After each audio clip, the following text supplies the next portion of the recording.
بسم اللہ الرحمن الرحیم۔ میری عزیز پیاری ماں بہنیں، میرا یہ آج کا پیغام اپنی بھولی بھالی پیاری ماں بہنوں کے لیے ہے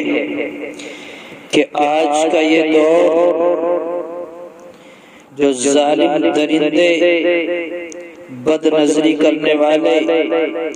اپنی بہن بیٹیوں کی عزت کو شرمسار کرنے والے ہیں، وہ آپ کو محبت کے جال میں پھنسانے کی فکر کریں گے، دوستی کے نام پر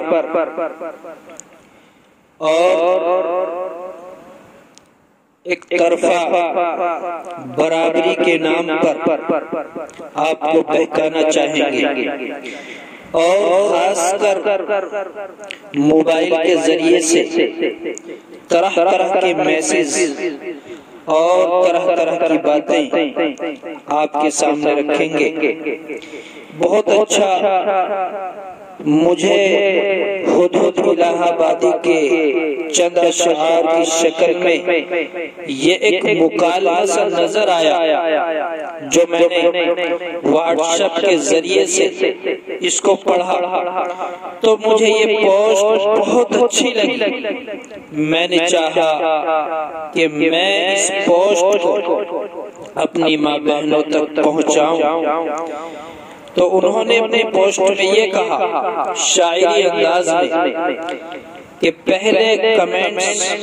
پھر وہ میسنجر میں آئے گا، پہلے کمنٹس پھر وہ میسنجر میں آئے گا،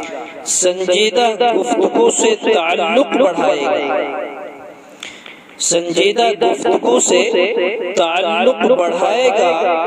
آگے کیا کہتے ہیں؟ تیرے بنا قرار نہیں ایک پل مجھے، جو بہکانے والے لوگ ہیں وہ کیا کہیں گے؟ تیرے بنا قرار نہیں ایک پل مجھے، لفظوں کے ہیر پھیر سے چاہت جتائے گا، کیا مجھ پہ اعتبار نہیں جانے جاں تمہیں، آپ کو اپنی اعتباری کے بارے میں بتلائے گا، کیا مجھ پہ اعتبار نہیں جانے جاں تمہیں، مکار اپنے مکر سے چکر چلائے گا، مکار اپنے مکر سے چکر چلائے گا، پھر دیکھ کے ڈیلیٹ کروں گا، پھر دیکھ کے ڈیلیٹ کروں گا، کہے گا وہ شہوت کو محبت کا لبادہ چڑھائے گا، یعنی آپ سے یہ کہے گا ذرا اپنا فوٹو سینڈ کرنا، میں دیکھ کے ڈیلیٹ کر دوں گا، آپ کو دیکھنا چاہتا ہوں میں۔ تو کیا کہتے ہیں شاعر کہ دیکھ کر ڈیلیٹ کروں گا، کہے گا وہ شہوت کو محبت کا لبادہ چڑھائے گا۔ آگے ایک مختلف سا پک بھی دکھاؤ تو بات ہو، ایک مختلف سا پک بھی دکھاؤ تو بات ہو، یہ کہہ کے بار بار وہ مسکے لگائے گا، نفسانی خواہشات کے دلدل سے دیوانہ، نفسانی خواہشات کے دلدل سے دیوانہ، ہیلے بہانے کر کے تجھے بھی دھسائے گا، ہیلے بہانے کر کے تجھے بھی دھسائے گا، ورد پلیز کرتے ہوئے تجھ کو شکاری، بار بار یہ کہے گا پلیز، سوری، ایک کال کر یا فوٹو بھیج دے یا مس کال کر، یعنی طرح طرح کے پلیز کا ورد، بار بار وہ ورد پلیز کرتے ہوئے تجھ کو شکاری، ایک روز اپنی جال حوث میں پھنسائے گا، ممکن ہے دیندار ہو، داڑھی بھی رکھی ہو۔ اے میری پیاری ماں بہنیں، بھولی بہنیں، آپ دھوکے میں نہ آنا، آپ اس کے حلیے کو دیکھ کر چکر میں نہ آنا، اس کو دیندار نہ سمجھ لینا، اس کو آپ اللہ والا نہ سمجھ لینا۔ شاعر اس کے بارے میں کہتا ہے ممکن ہے دیندار ہو داڑھی بھی رکھی ہو، ممکن ہے کسی شیخ کی صحبت میں رہا ہو، ممکن ہے نعت پڑھنے میں مشہور شہر ہو،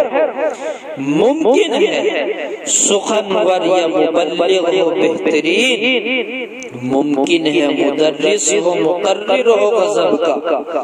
ممکن ہے وہ امام یا گوشہ نشیں ہو، ممکن ہے مؤذن ہو یا مسجد کا ہو خادم، ممکن ہے ذوق خدمت انسانی بھی اسے ہو، ممکن ہے نوافل کا بہت اہتمام ہو، ممکن ہے صحابہ سے اسے پیار بہت ہو، ممکن ہے بزم ختم نبوت سے جڑا ہو، ممکن ہے اسے مذہبی سیاست کا شغف ہو، ممکن ہے وہ قندار یا کشمیر گیا ہو، ممکن ہے وہ بے رغبت دنیا ہو بیٹیوں، مانا بہت بلند ہے سب علم و ہنر میں۔ کتنا بہترین اندازی شعر، ممکن ہے وہ بے رغبت دنیا ہو بیٹیوں، مانا بہت بلند ہے سب علم و ہنر میں، لیکن یہ اجنبی ہے شریعت کی نظر میں۔ ہم نے تو بزرگوں سے یہی بارہا سنا ہے، جنت اسے ملے گی جو ایمان بچائے گا، لا تقربوا الزنا کی صدا غور سے سنو، شیطانی وسوسوں میں بہت کام آئے گا۔ کتنے بہترین انداز میں یہ پوسٹ کہی ہے ہدہد الہ آبادی نے، اللہ نے جزائے خیر عطا فرمائے۔ واقعتاً آج کی سچائی، آج کی حقیقت کھول کر سامنے رکھ دی۔ کتنے بہترین انداز میں یہ بات کہی ہے۔ میری پیاری ماں بہنوں، آج کے اس حویسانہ دور کو سمجھو، اس لالچی اور لٹیرے بھیڑیوں سے بچنے کی فکر کرو۔ اللہ مجھے بھی آپ کو بھی صحیح سمجھ،